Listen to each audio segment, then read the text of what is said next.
आज इमरान खान को अंदर कर दें, पाकिस्तान में अमन हो जाएगा। पाकिस्तानी कौम इसकी हकीकत जान चुकी है। इमरान खान की कहानी खत्म हो चुकी है और अगले चंद दिनों के अंदर अगर आइन और कानून के मुताबिक काम हुआ तो ये जो नकली लंगड़ा है आपको जेल के अंदर नजर आएगा। मेरा आज कौम से सवाल है कि ये भगौड़ा क्यों भागा 33 हलकों से? वो पता था कि अब ये नाअहल होंगे और स्क्रूटनी के अंदर जो कौमी असेंबली की स्क्रूटनीज हैं वहां पर ये सवाल उठेगा। तो मेरा आज कौम से सवाल है कि ये भगौड़ा क्यों भागा 33 हलकों से?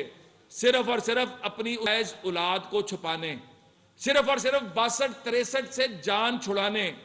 आज पाकिस्तानी कौम इसकी हकीकत जान चुकी है। इमरान खान की कहानी खत्म हो चुकी है और अगले चंद दिनों के अंदर अगर आइन और कानून के मुताबिक काम हुआ तो ये जो नकली लंगड़ा है आपको जेल के अंदर नजर आएगा, सारी उम्र के लिए नाअहल नजर आएगा। और अभी तो हिसाब बाकी है, अभी तोशा खाना का हिसाब बाकी है, अभी तुमसे फॉरेन फंडिंग का हिसाब बाकी है, अभी तुमसे मालम जब्बा, बिलियन ट्री, सुनामी, किस किस चीज का नाम लूं। अभी फरा गोगी जब आएगी वो जो कुछ बताएगी। तो ये अब इनकी करप्शन नहीं चलने लगी। इनका सिर्फ एक ही मकसद है, सियासी अदम इस्तेहकाम पैदा करके पाकिस्तान में इन्वेस्टमेंट ना आने देना। जिस तरह 2014 में धरने देकर चाइना के के प्रेसिडेंट का दौरा कैंसिल करवाया था, श्रीलंका के वजीर आजम का दौरा, सदर का दौरा कैंसिल कराया था, इसी तरह आज सऊदीया इन्वेस्ट करना चाहता है, चाइना इन्वेस्ट करना चाहता है, यूएई इन्वेस्ट करना चाहता है, टर्की इन्वेस्ट करना चाहता है। किस किस मुल्क का नाम लूं?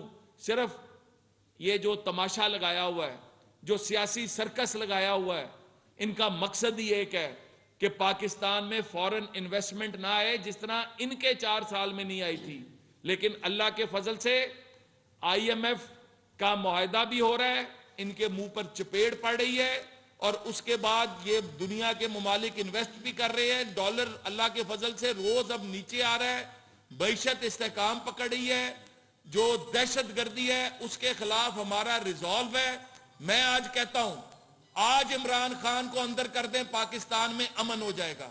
आज इमरान खान को केसेस जो हैं उनका फैसला कर दें, पाकिस्तान के अंदर सियासी इस्तेहकाम आ जाएगा। आज इमरान खान के पिंकी पीरनी, फरा गोगी, जुल्फी बुखारी, इसके जो कारे खास हैं उनको पकड़कर उनके मुंह खुलवा लें और कुछ ना करें। वो मुंह से लाई भगौड़ा उसको पकड़कर ले आए। पंजाब के अंदर जो पिछले चंद महीनों में जो कुछ हुआ, इमरान खान के साथ मिलकर जो इन्होंने कमाई की, सब कुछ साफ हो जाएगा और पाकिस्तान अपने पैरों पर खड़ा हो जाएगा। हम लोग हैं आइन और कानून को फॉलो करने वाले लोग। अदारे, हमारा कोई जाती वेंडेटा नहीं है। हमारा सिर्फ एक है कि जिसने पाकिस्तान के आइन और कानून के खिलाफ होके चला है, पाकिस्तान के अदारे उसके खिलाफ कार्रवाई करें।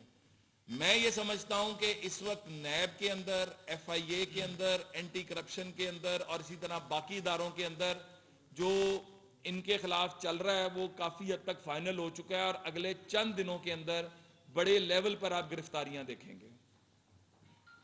सोने की कीमतें और डॉलर की कीमतें तो बढ़ रही हैं और आप कह रहे हैं कि मॉरिशस में बेहतर हो रही है। किस बुनियाद पर कह रहे हैं? जो शुमारियत का अदारा है वो कह रहा है कि 30% में महंगाई बढ़ गई। देखें, पहली बात तो ये है, एक चीज आप सब पढ़े लिखे लोग हैं और हमें रिसर्च करके आगे चलना चाहिए। हमें यह देखना है कि 2018 तक का पाकिस्तान जो हम देकर गए थे, जो हमसे छीना गया था, वो कहां पे खड़ा था। आज मेरा मुतालबा है, मियां नवाज शरीफ साहब के 4 साल की हुकूमत और इमरान खान के 4 साल की हुकूमत का कंपैरिजन करें, बाकी सब कुछ छोड़ दें। आपके सामने दूध का दूध और पानी का पानी हो जाएगा। हालात कब खराब होते हैं? जब मियां नवाज शरीफ साहब को जबरदस्ती नाअहल किया जाता है, जब सियासी अदम इस्तेहकाम पैदा किया जाता है, फिर डॉलर बढ़ना शुरू होता है, फिर महंगाई की लहर आना शुरू होती है।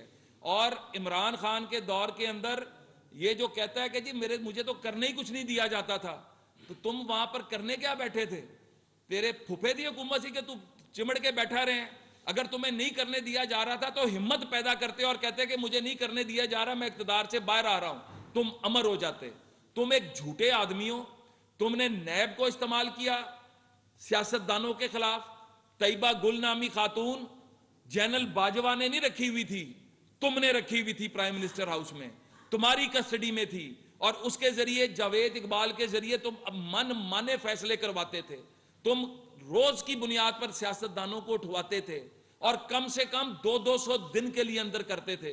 वो 200 दिन कम से कम 600 दिन हमजा शहबाज, 400 दिन शहबाज शरीफ, शाहिद खकान अब्बासी, ख्वाजा साद रफीक, सारे हंसते हुए बाहर आए। राना सनाउल्ला, मुनशियात का केस, सजाए मौत, हनीफ अब्बासी उम्र कैद, हर कोई हंसता हुआ बाहर आता था। ये 2-2 दिन के लिए जाते हैं और धाड़े मारकर बाहर आते हैं।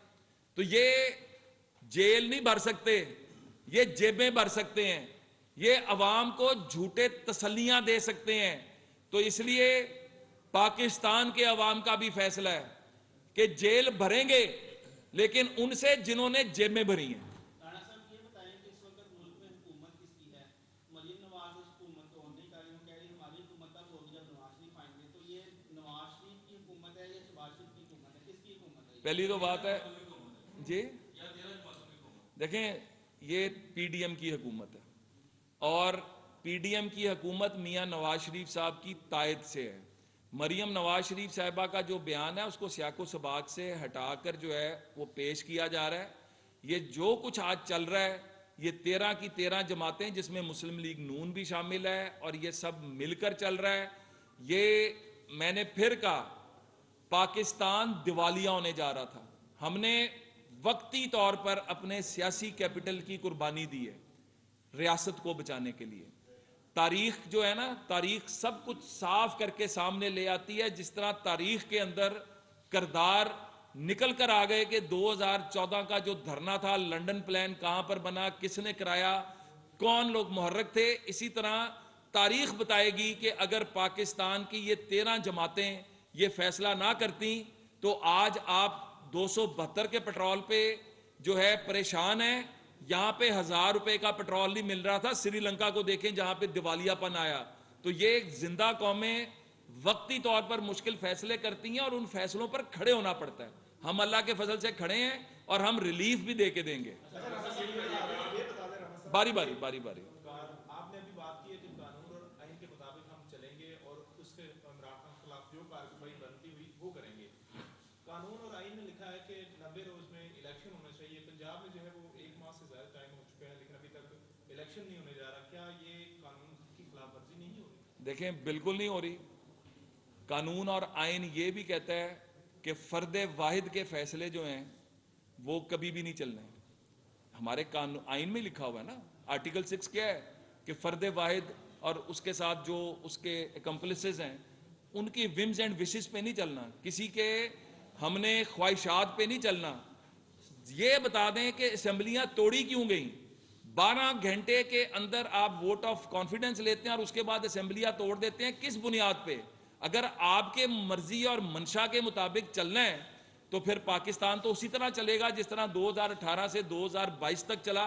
तो पाकिस्तान को बचाना है, पाकिस्तान को मजबूत करना है और आइन और कानून के मुताबिक इलेक्शन जो है, ये भी कहता है आर्टिकल 81 के कौमी असेंबली और प्रोविंशियल असेंबली के इलेक्शन इकट्ठे होने हैं। तो जिस दिन कौमी असेंबली का टेन्योर पूरा होगा उस दिन पंजाब में भी इलेक्शन होगा, केपीके में भी होगा, बलोचिस्तान में भी होगा, सिंध में भी होगा और वफाक में भी होगा।